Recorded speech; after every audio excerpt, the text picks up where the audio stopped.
Olá, em nossa primeira live desta série, eu comentei e trouxe as informações sobre o início do pensamento marxista e quem foi o pai da Revolução Proletária ou do socialismo, que é o Karl Marx, um dos maiores engodos da história do pensamento da humanidade. Nós temos aí o marxismo, o socialismo, sendo o próprio termo comunismo sendo debatido na virada do século XIX para o século XX. E no início do século XX, nós temos o primeiro grande experimento de implantação do marxismo, que é a Revolução Russa.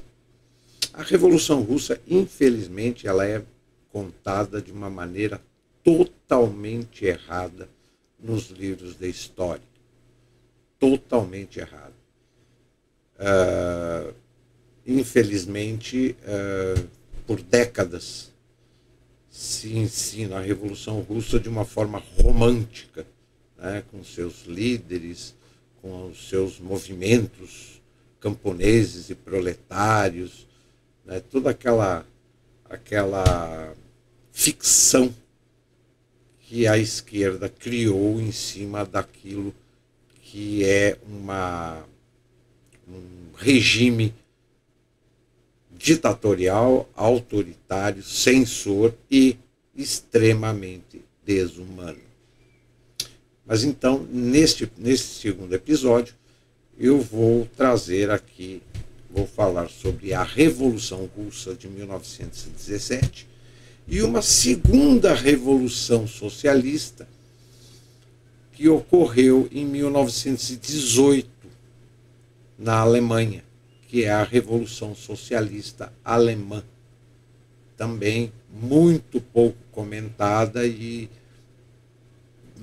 dificilmente se vê alguma coisa a respeito desse fato nos livros de história, pelo menos nos que vão para a sala de aula. Vamos lá então. A verdade sobre a Revolução Russa. Segundo um testemunho do Congresso dos Estados Unidos, de outubro de 1919, o apoio financeiro de John Rockefeller a Lenin e Trotsky provocou a fracassada Revolução Comunista de 1905. Quer dizer, antes da Revolução de 17, houve uma primeira tentativa que foi fracassada.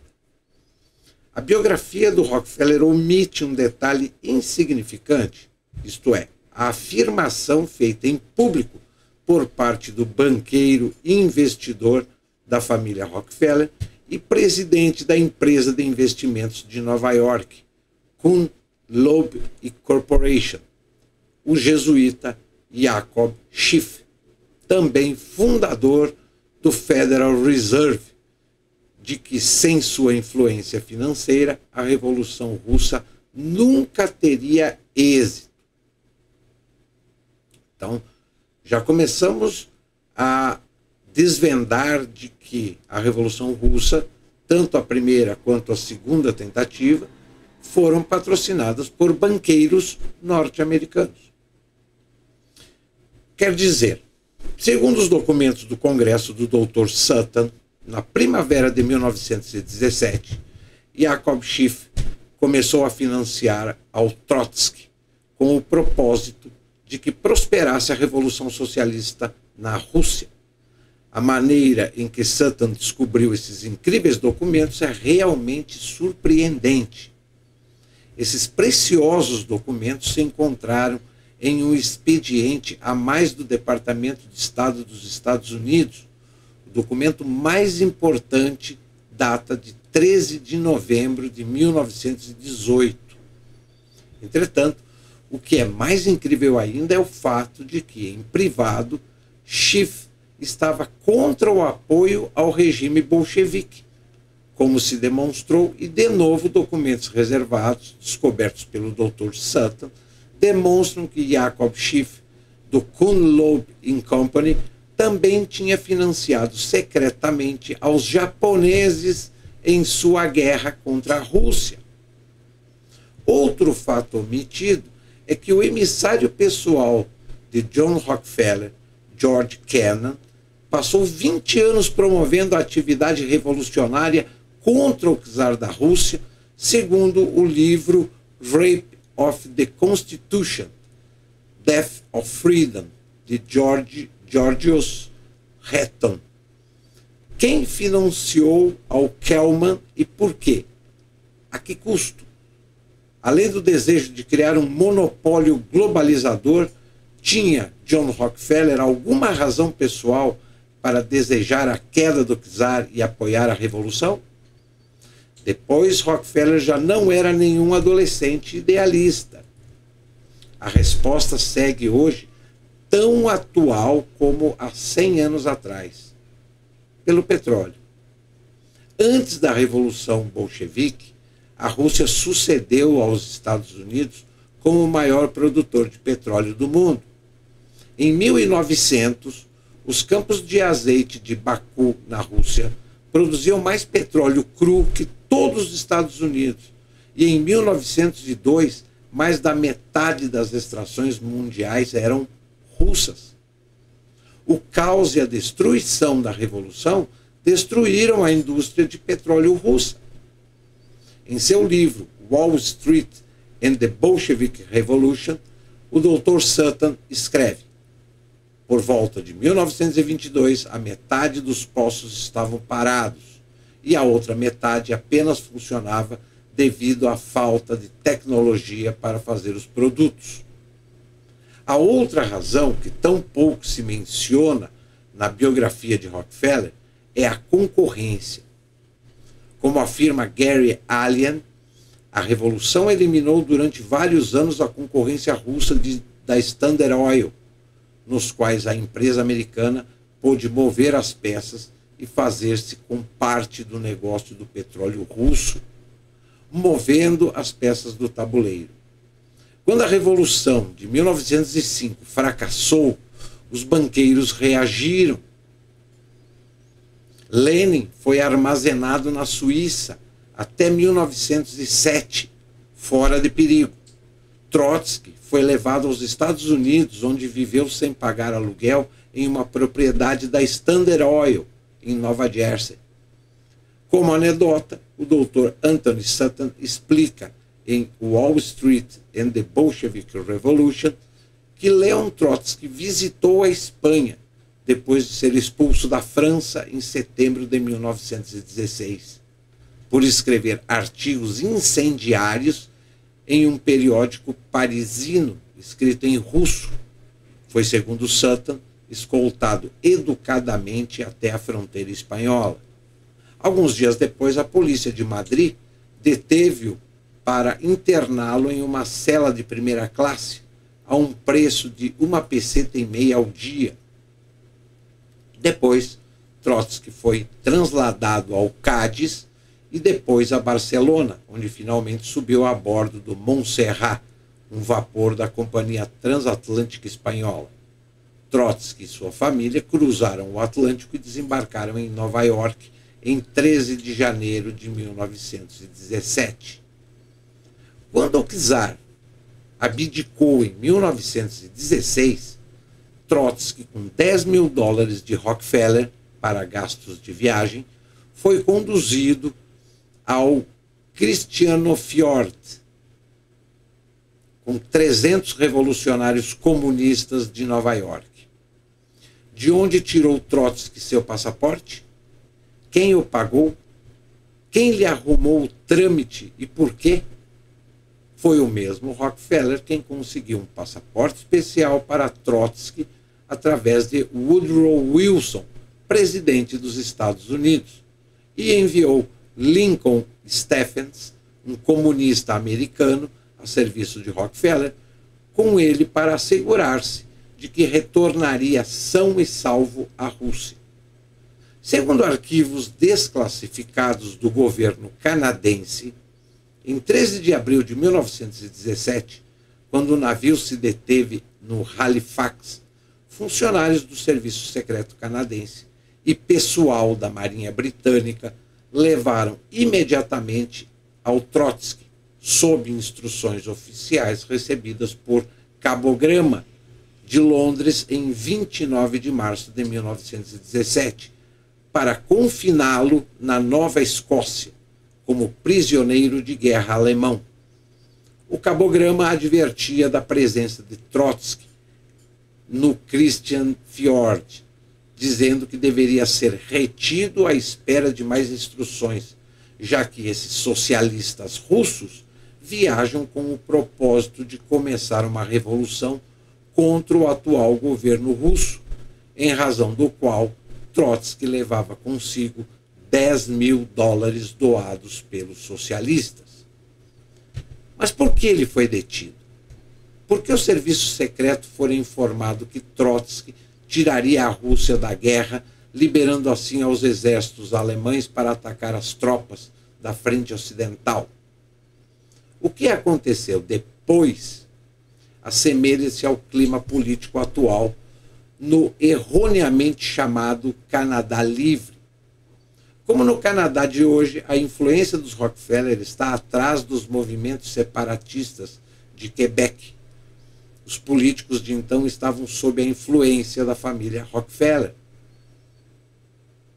Reitan, no já citado livro Rape of the Constitution, explica: o primeiro-ministro Lloyd George enviou ordens urgentes por cabo de Londres ao Serviço Secreto Canadense para que liberassem imediatamente Trotsky, mas aquele fez caso omisso.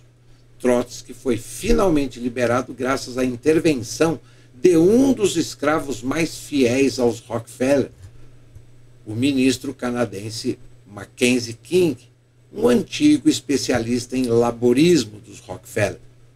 King obteve pessoalmente a liberação de Trotsky e destacou-o como emissário dos Rockefeller com a missão de ganhar a Revolução Bolchevique.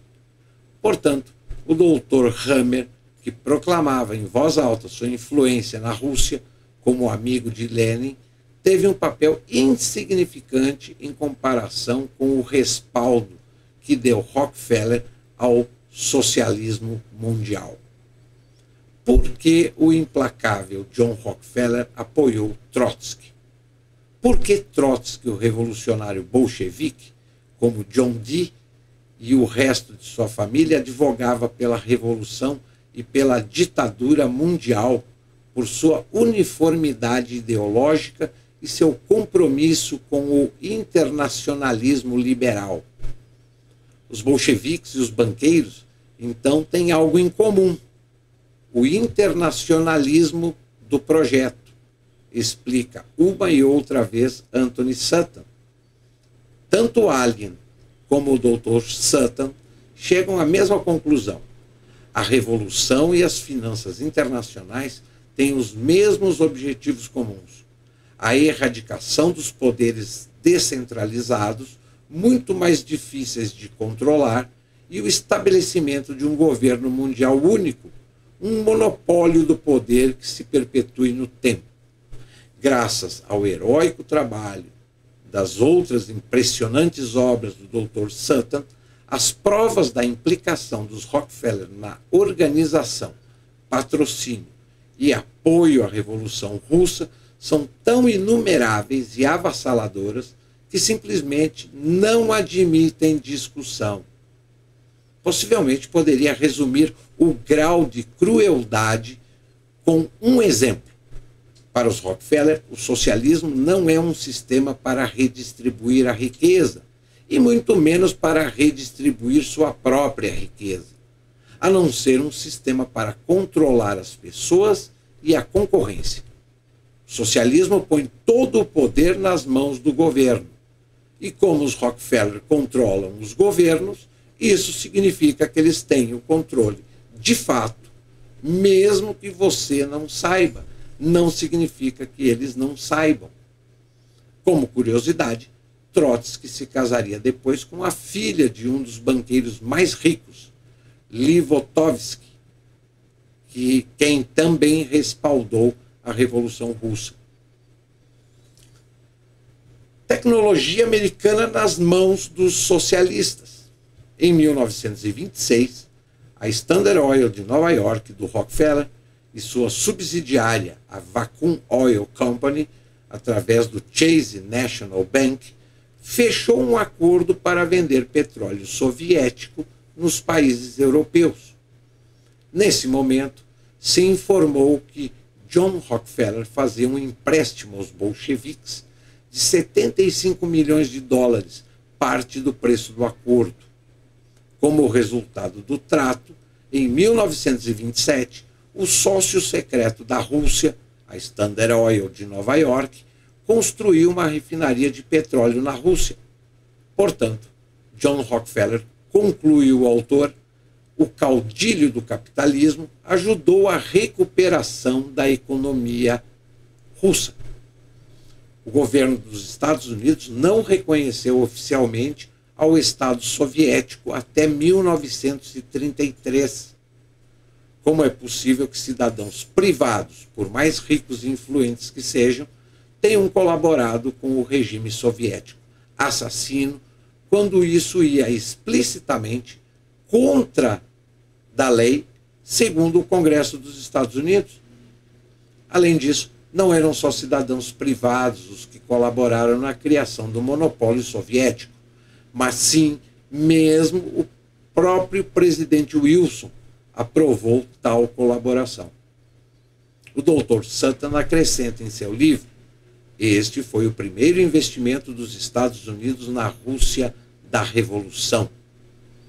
Isto é o que o congressista dos Estados Unidos, Louis McFadden, presidente do Comitê Bancário da Câmara de Representantes, que se opôs corajosamente aos manipuladores do sistema do Federal Reserve na década de 1920 e 1930, tinha que dizer em um discurso aos congressistas em 10 de junho de 1932. Abram os livros do Amtorg, a organização comercial do governo soviético em Nova York, os livros do Gostorg, o escritório-geral da Organização do Comércio Soviético, e os do Banco Estatal da União Soviética, e se surpreenderão de quanto dinheiro americano saiu do Tesouro dos Estados Unidos em benefício da Rússia. Averiguem que transações se efetuaram entre o Banco Estatal da União Soviética e o Chase Bank de Nova York. Como nota à parte, cabe assinalar que a persistente oposição do McFadden ao Federal Reserve, uma entidade ilegal que controla o Tesouro dos Estados Unidos, custou-lhe 3 atentados. Finalmente, morreu em condições ainda não esclarecidas. Como se sentiria se lhe dissessem que os Estados Unidos financiaram e ajudaram a construir o imponente poder dos soviets, o mesmo Estado socialista que assassinou a uns 70 milhões de seus cidadãos? E o que o poder na sombra responsável por isso era também a primeira família banqueira dos Estados Unidos, que representa os ideais da sociedade capitalista?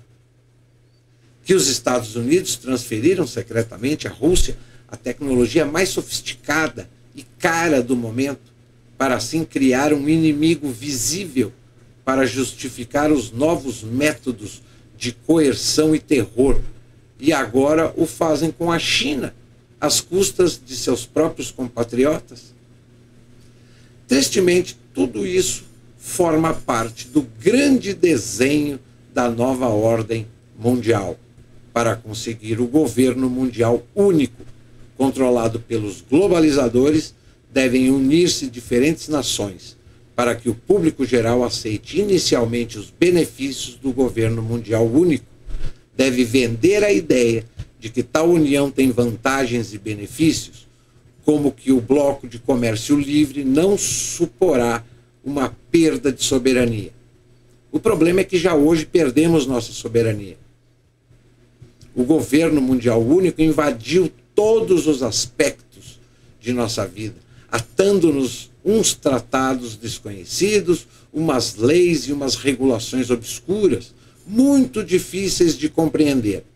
O Tratado de Maastricht é muito complexo e, para entendê-lo minimamente, deve ler-se em conjunção com o Tratado de Amsterdã, o Tratado de Roma e a Lei Única Europeia. Será que os membros das cortes tiveram tempo e os conhecimentos necessários para estudá-los? Quantos sabem realmente o que implicam? Como ilustração, só digo que no debate parlamentário que houve na Inglaterra a respeito dos tratados mencionados, deu aos membros do parlamento britânico um resumo de 2 páginas de ditos tratados e supõe-se que deveriam tomar uma decisão que se baseasse nesse único material. Como se crê nessa cacarejada igualdade entre nações e simultaneamente se converte aos Estados Unidos em uma província mais da nova ordem mundial? Em primeiro lugar, usando o dinheiro dos contribuintes, o saber tecnológico e, tal como explica Gary Allen, o equipamento do que só a gente dispõe para alimentar a concorrência e, ao mesmo tempo, usar todas as matreiras e estratégias imagináveis para debilitar e empobrecer o seu país. Ao mesmo tempo que se fortalece ao inimigo, assusta-se a população dizendo-lhe que a cooperação é necessária, porque sem acordos bilaterais o inimigo atacará. Agora já sabe por que da Revolução Russa, que não foi um levantamento espontâneo. Os defensores da nova ordem defenderam e efetuaram as políticas dirigidas a incrementar o poder da União Soviética. Em essência, a Comissão Trilateral de Rockefeller foi fundada para acelerar a consecução do objetivo globalizador. O professor Anthony Sutton, o maior perito no estudo da contribuição da tecnologia ocidental à criação do Estado soviético, oferece uma evidência irrefutável de que a capacidade industrial e militar soviética, plasmada em caminhões, aviões, petróleo, ferro, petroquímicas, alumínio, ordenadores e demais, foi construída às custas dos contribuintes americanos para benefício da União Soviética, o mesmo país que tinha jurado destruir os Estados Unidos. Tudo com o propósito de fabricar um inimigo e criar a paridade que permitiria, eventualmente, a convergência em um superestado, conhecido como Governo Mundial Único.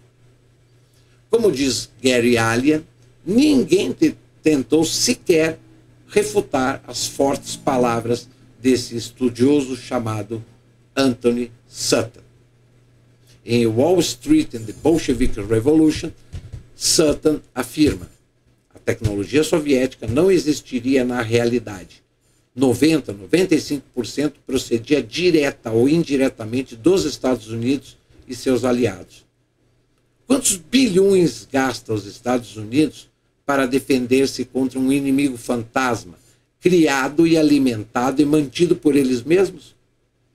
Os custos justificam os meios? Supostamente sim.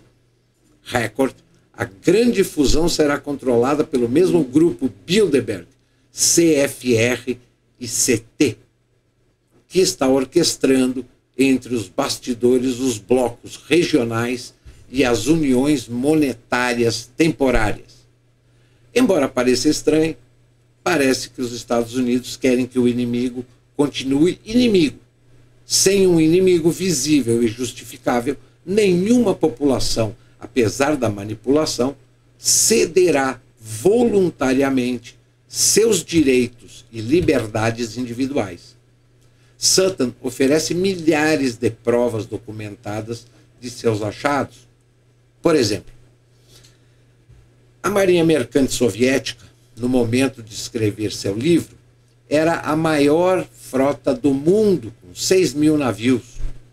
Anthony Sutton declarou em 1972, ante um subcomitê do Partido Republicano, para dizer: uns 2/3 foram inteiramente construídos fora da União Soviética e 4 a cada 5 motores desses navios foram construídos também fora do país. E continua Sutton: todos os automóveis, caminhões, armas, tanques, aviões e tecnologia soviética procede do Ocidente. A organização Gorky, construída pelas empresas Ford e Austin, produziu a maior parte dos caminhões utilizados para levar o armamento subministrado pelos soviéticos ao Ho Chi Minh. As empresas de automóveis também podem utilizar-se para construir tanques. A mesma organização Gorky, sob o disfarce de um comércio pacífico, produziu em 1964 o primeiro sistema antitanque guiado. Os soviéticos têm a maior montadora de ferro e aço do mundo. Foi construída pela corporação McKee. É uma cópia de uma fábrica de aço de Indiana, nos Estados Unidos. Sutton sustenta que o governo dos Estados Unidos é responsável direto pelo assassinato de 100.000 soldados americanos mortos por meio de tecnologia americana, como afirma de maneira cortante. A única resposta de Washington e da administração dos Estados Unidos é esforçar-se para esconder o escândalo.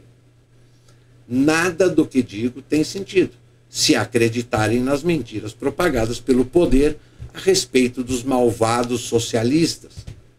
A não ser, é óbvio, que o socialismo seja um chamariz necessário, a ferramenta de uma conspiração muito maior para deixar o mundo nas mãos de multimilionários ávidos de poder, então tudo aparece perfeitamente lógico. Rockefeller, entretanto, não é absolutamente um poder independente. Os Rockefeller operam sob esferas de influência claramente definidas. As organizações caridosas, as empresas e os grupos de influência política trabalham sempre conjuntamente. Nenhum departamento do grupo toma iniciativas por si mesmo ou formula uma política independente. Não há justificação para isso, porque tudo funciona sob o controle da estrutura financeira mundial, o que significa que qualquer dia toda a abundância de uma pessoa ou organização pode ver-se reduzida a zero mediante uma hábil manipulação financeira. Este é o controle final que assegura que ninguém possa sair da organização. Não só lhe retirariam todos os seus recursos, mas também entraria imediatamente na lista de um capanga. O congressista Larry McDonald, em seu prólogo ao livro O Expediente Rockefeller, escreveu: esta é uma exposição concisa e arrepiante da que foi certamente a história mais importante do nosso tempo. A ideia dos Rockefeller e seus aliados de criar um governo mundial que combine o supercapitalismo e o socialismo sob um mesmo teto, tudo sob seu controle. Os Rockefeller e seus aliados levam ao menos 50 anos seguindo um cuidadoso plano para controlar os Estados Unidos e o resto do mundo, fazendo-se com o poder político através de seu poder econômico. Em 31 de agosto de 1983, McDonald morreu em um acidente a bordo de um avião comercial da Korean Airlines 007 em espaço aéreo soviético. Então, a Revolução Russa, ensinada romanticamente como a queda da opressão monárquica do czar Nicolau e a substituição por um regime igualitário, justo, através do marxismo, de Lenin, de Trotsky, utilizando inclusive Revolução Armada, né? Nada mais foi do que um grande teatro patrocinado, orientado por banqueiros judeus norte-americanos e grandes empresários norte-americanos, caso do Rockefeller, do Ford, entre outros. A Revolução Russa, na verdade, foi a semeadura do que a gente ouve falar hoje sobre governo mundial, né? Vai acabar a soberania das nações, as fronteiras, e tudo será controlado por um único governo, com uma única religião, com uma única moeda, com um único banco, com um único exército. Então, o projeto da nova ordem mundial ou do governo mundial foi semeado através da Revolução Russa, que usa do marxismo, do socialismo, da tese de justiça e igualdade para implantar esse tal governo mundial, que já vem sendo trabalhado, implementado a conta-gota há mais de 50 anos. Em 1918, nós temos o final da Primeira Guerra Mundial e, ao mesmo tempo, nós temos a Revolução Marxista de Weimar, Revolução de Novembro, que custou milhares de vidas na Alemanha, pós-Segunda Guerra Mundial. É hora de acabar com o esquecimento, não com um aplicativo didático ou no museu, mas no estilo de um século atrás.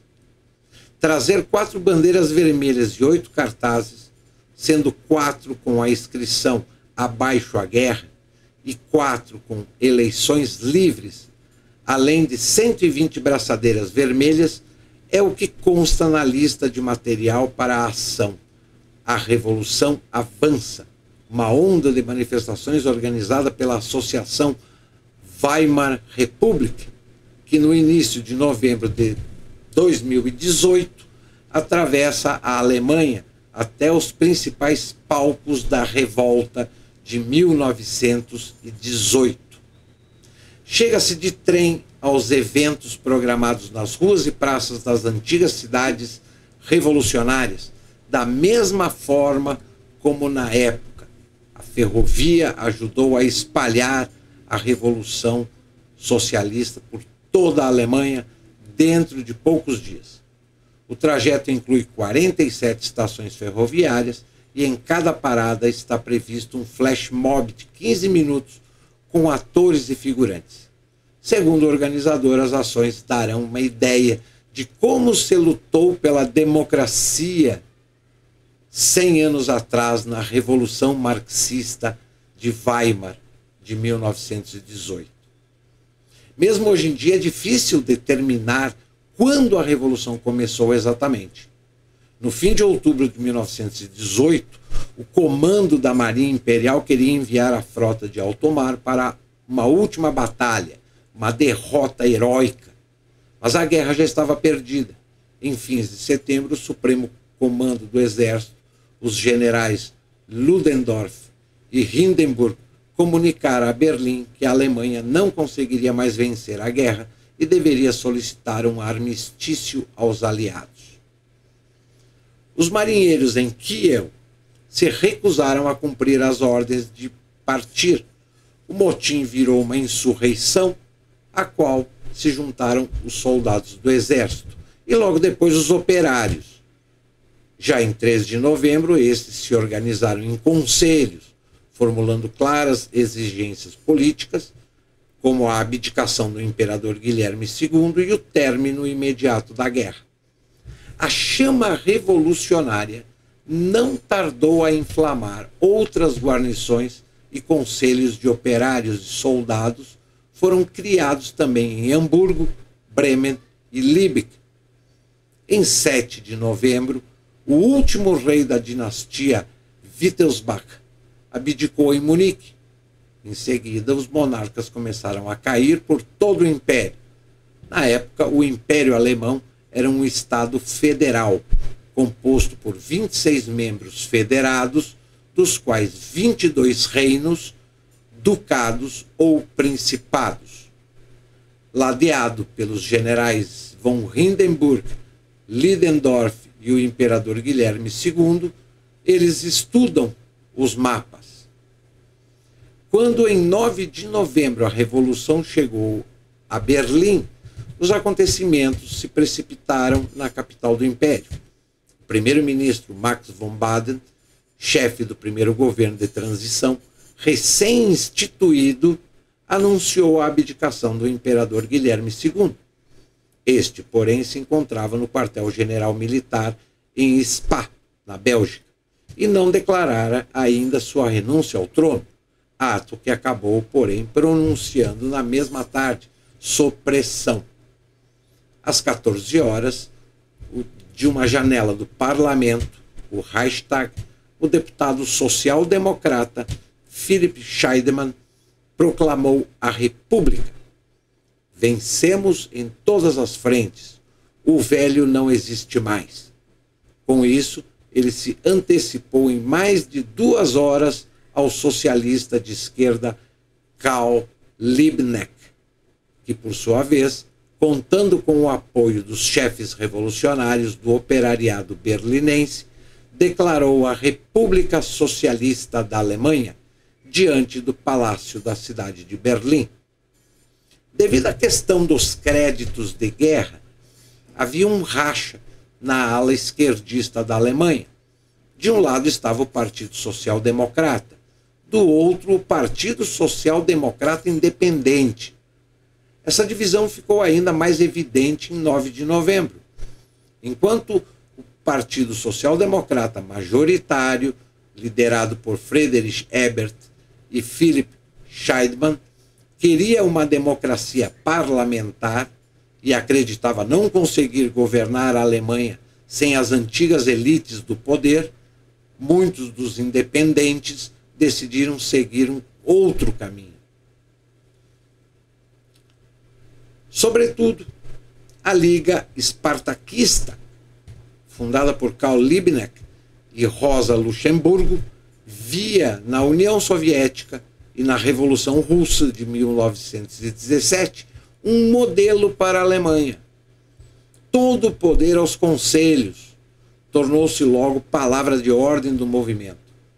Pouco antes do fim de 1918, os espartaquistas se separaram e de suas fileiras se formou o Partido Comunista Alemão. Vemos a Alemanha como uma mãe que gera uma revolução e se os alemães não nos obrigarem, não levantaremos armas contra ela antes de a criança nascer, escreveu o jornalista Karl Radek, conselheiro de Lenin, vindo especialmente da Rússia. A Alemanha contava então 3 partidos de esquerda com orientação marxista: o Partido Social Democrata, o Partido Social Democrata Independente e o Partido Comunista Alemão. Em 6 de dezembro, começaram em Berlim as primeiras lutas de barricadas fortes entre revolucionários de extrema esquerda e soldados, causando as primeiras mortes. Os motins se ampliaram num levante espartaquista, uma verdadeira guerra civil travada também em outras cidades. Estima-se em cerca de 5.000 os mortos nos primeiros meses de 1919. Rosa de Luxemburgo e Karl Liebknecht, porta-vozes da Revolução, foram brutalmente assassinados por paramilitares de direita. O Partido Social Democrata e as Forças Armadas Unidas. O Conselho Central de Operários e Soldados de Berlim manifestaram com grande maioria a favor de eleições gerais para uma Assembleia Nacional. O governo provisório, liderado pelos social-democratas majoritários, formou uma aliança com as Forças Armadas para manter a ordem e combater os ataques da esquerda revolucionária. O fato de um ministro social-democrata da Defesa mobilizar as Forças Armadas e a milícia paramilitar de direita contra o operariado de esquerda envenenou durante décadas a relação dos socialistas e comunistas com a social-democracia na Alemanha.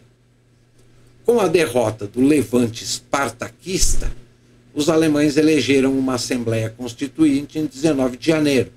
Saíram vencedores das eleições: Partido Social Democrata, o católico Partido do Centro e o Partido Democrático Alemão, liberal de esquerda. As três legendas formaram uma coalizão: as forças radicais antirrepublicanas da direita e as revolucionárias de esquerda ficaram claramente em minoria na Assembleia Nacional. A Assembleia Nacional não se reuniu em meio à turbulência política de Berlim, optando pela tranquilidade da cidade de Weimar. O local do Congresso daria nome à República ali fundada. O governo provisório deve seu mandato à Revolução e o colocará nas mãos da Assembleia Nacional, disse o presidente do Reich, Friedrich Ebert, ao inaugurar a sessão constituinte. No entanto, a República de Weimar seria mais tarde taxada de democracia sem democratas. A essa altura, já estava claro que a República não conseguira suportar as pressões vindas da esquerda e da direita, em meio a uma crise econômica mundial. Muito já se refletiu na Alemanha sobre até que ponto os próprios acontecimentos revolucionários teriam infectado o novo Estado com o vírus do fracasso. A divisão do movimento trabalhista, a pressão externa das potências vencedoras da Primeira Guerra Mundial, a crise social que, após 4 anos de fome e moeda destruída, virou miséria em massa. Historiadores se referem aos acontecimentos de novembro de 1918 como uma revolução encalhada. Proprietários de terra e industriais mantiveram seus privilégios e influência política. O funcionalismo público conservador manteve seus cargos, e as Forças Armadas, com seu corpo de oficiais nacionalistas, também permaneceu intocada. Mesmo que essa análise sobre o fracasso da República proceda, a Revolução conseguiu superar um persistente sistema autoritário e representou um passo importante da Alemanha no caminho da democracia. Essa foi a conclusão dos iniciadores da Associação Weimar República, cuja intenção é impedir que a Revolução de Novembro seja esquecida. Mas na memória coletiva dos alemães, a fama dessa revolução parece ter sido destruída, pois a república a que ela deu origem ficou politicamente tão oca, tão vazia, dentro de poucos anos, que acabou desmoronando sozinha. A briga entre a esquerda social-democrata, os comunistas, a social-democracia independente, a luta pelo poder dessas 4 vertentes, todas de esquerda, acabou num processo autofágico. O poder deles desmoronou em 1933, quando o nacionalismo alemão chega ao poder através de Adolf Hitler. Então, nem a Revolução Russa, nem a Revolução Marxista da Alemanha são bem expostas, bem explicadas e mostram de maneira clara quem, por que e para que existiram esses laboratórios revolucionários de esquerda. No próximo episódio, eu vou trazer para vocês a atuação do Antônio Gramsci, que é outro personagem da esquerda muito importante, cultuado até hoje nas universidades como o ideólogo da democracia contemporânea.